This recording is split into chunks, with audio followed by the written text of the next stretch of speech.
d'abord nga bàyyi moom ma féliciter d'abord ñi nga xamante ni Sénégal am na kóolute ci ñoom. du ma ni sax le président de la République parce que appel à candidature la woon mu amoon un comité de sélection. boo xam ne daanaka institution de la République amoon nañ fa représentant. te ña fa nekkoon di ko saytu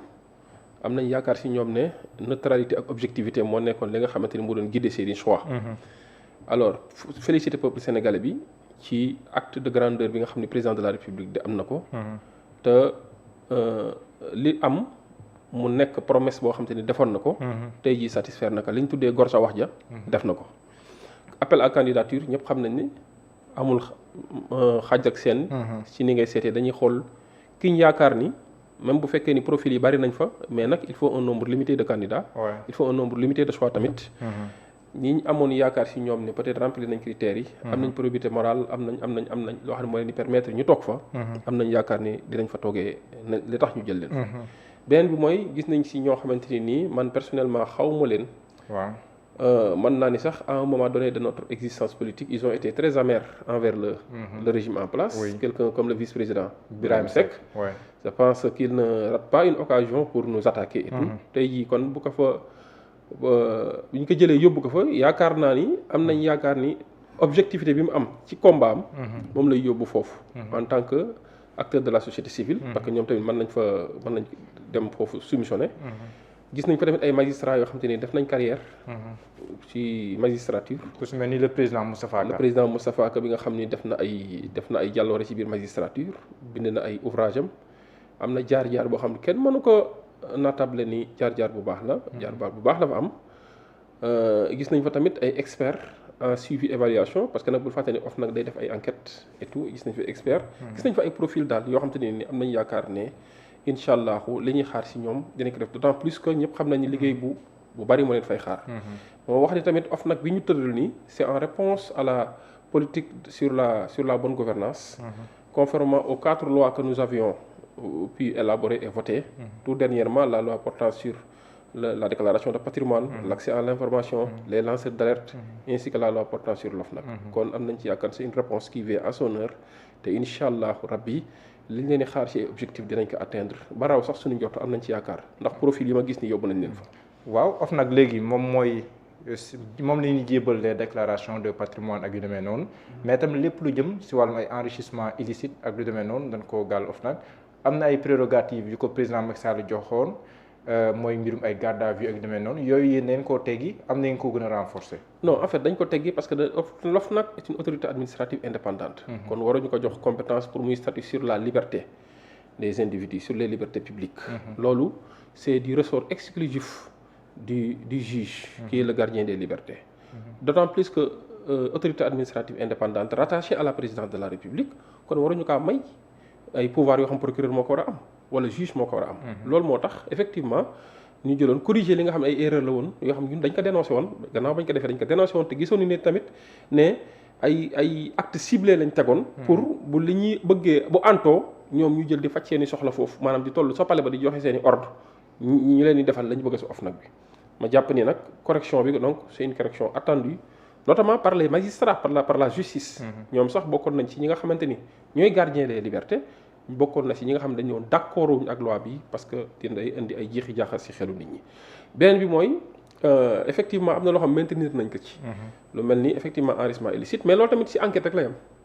ci enquête la yam jox nañ ko possibilité mu saisir le procureur et le procureur de la République donne une suite. wala apprécie la suite à donner à l'enquête qui a été menée par l'OFNAC. bi ci des mooy te mu am solo mooy OFNAC am na possibilité saisir directement la justice. Après avoir fait son rapport am na si possibilité bu partager ça avec le président de la République am na directement possibilité saisir la justice jébbal ko procureur jébbal ko ki nga xam ne moom la ñu ko war a jébbal pour mu àtte ko bu fekkee enquête la ñu def ko bu dee leneen la tamit ñu def ko.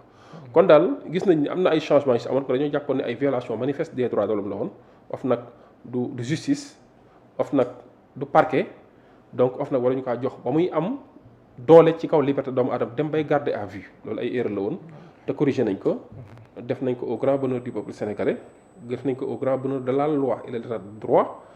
def nañ ko tamit tout en espérant que incha allah dina contribuer à cette politique de bonne gouvernance enclenchée par l'État et qui s'est inscrite dans une dynamique irréversible. mais OFNAC bu defee rapport am ba pare bu ko jébbalee procureur ndax procureur am na sañ-sañu xool rapport bi na lii kat man jarul may topp am forcément buñ ko jébbale ab rapport rek dafa war a topp. waaw xam nga procureur moo am ce qu'on appelle l'opportunité de poursuite. Oui. C'est lui qui apprécie. bu ñu demee ba gis ni rapport bi nga ko jox amul lu mu ressortir wala revêtir benn caractère délictuel. C'est le procureur qui apprécie. D'accord. mais même bu fekkee apprécié na ba kii ko am na yeneen voie de recours parce que le procureur général tamit mën na ko joxe instruction. le ministre de la justice également mën na ko joxe instruction. waaye ça dépend tamit ci infraction yi nga xamante ni moom lañ ko jox par exemple bu ñu ko joxee par exemple lu mel ni ay blanchiment de capitaux.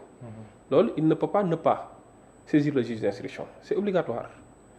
il saisit immédiatement le juge d'instruction parce que en la matière la loi dit que l'information est obligatoire bu ñu ko joxee yu mel ni nga xam ay crimes économiques la tamit qui touche des deniers publics am na si seuil boo xamante ni obligatoirement day saisir li nga xamante ni enrichissement illicite lay bokk. li nga xam ni tamit enrichissement illicite la bi nga xam ne tamit tey pôle judiciaire financier am na compétence bi pour àtte ko dans ce cas da koy saisir parce que tamit OFNAC day saisir l'autorité compétente à connaître des faits et infractions relevées dans son rapport tey jii li nga xam ne du compétence su pôle judiciaire doo jox pôle judiciaire procureur de droit commun la koy jox bu fekkee loo xam compétence pôle judiciaire la pôle judiciaire la koy jox pour ñu àtte ka donc mooy procureur jusqu'ici moo am de l'opportunité d'apprécier des poursuites ou non je ne parle même pas de la légalité parce que la légalité c'est la légalité mais l'opportunité c'est-à-dire quand on ne voit pas d'infraction dedans le procureur apprécie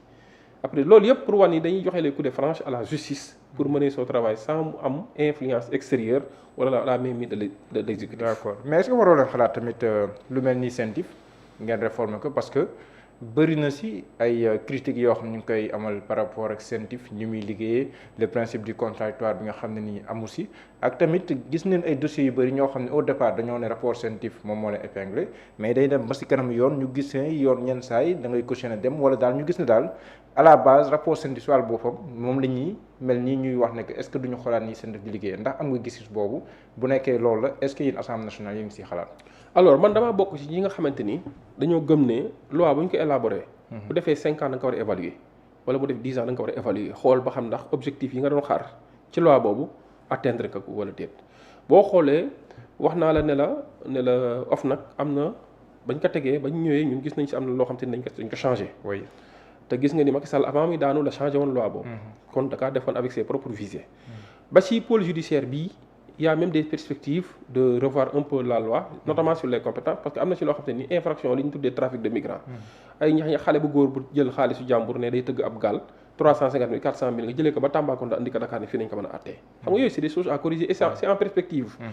yu bari na foo xam ne war nañ ko la loi sur la haute cour de justice dañ ko war a xoolaat parce que tamit il faut que loi ñu koy évaluer gën ko rendre beaucoup plus efficace beaucoup plus performante et de la même manière que la loi portant sur la CENTIF li tax mooy d'abord effectivement nañ wax ni cëslaayu CENTIF moo nekkoon ñu xeex li nga xam ne moo nekkoon le blanchiment de capitaux. xeex tamit la fuite des capitaux xool tamit les transactions yi nga xam c'est des transactions suspectes